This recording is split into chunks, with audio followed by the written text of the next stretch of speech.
Ce qui est fondamental, c'est d'instaurer une éducation aux médias, en fait, depuis les tout petits, parce que les tout petits sont confrontés aux réseaux sociaux, à Internet, ils connaissent tous les outils, les portables, les téléphones, tout ça c'est quelque chose qui fait partie de leur vie quotidienne, qu'ils maîtrisent bien mieux que leurs parents parfois.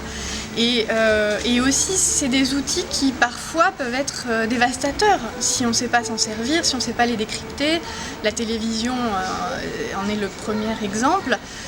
Tout ce qu'on voit aujourd'hui de la façon dont on peut embrigader certains jeunes via les réseaux sociaux, via Internet, la façon dont on peut présenter une information qui est tronquée, qui est manipulée, un reportage qui peut faire dire exactement le contraire à quelqu'un qui a eu des propos et qui ne s'y retrouve pas du tout.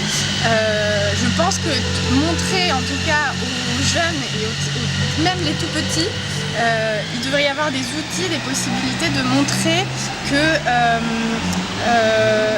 ce n'est pas un produit brut, que c'est fabriqué, que c'est réfléchi. Quand on fait un reportage, on fait du montage.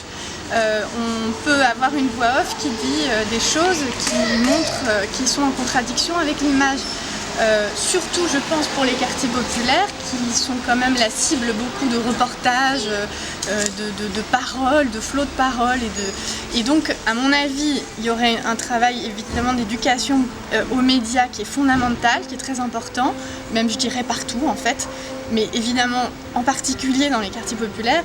Et ensuite ce que je trouverais en deuxième étape, ça serait de pouvoir soi-même s'emparer de médias locaux, de fabriquer soi-même en fait son propre média, de faire ses petites vidéos, ses propres informations et de devenir acteur en fait d'un média quoi. Enfin en tout cas le créer, l'inventer quoi.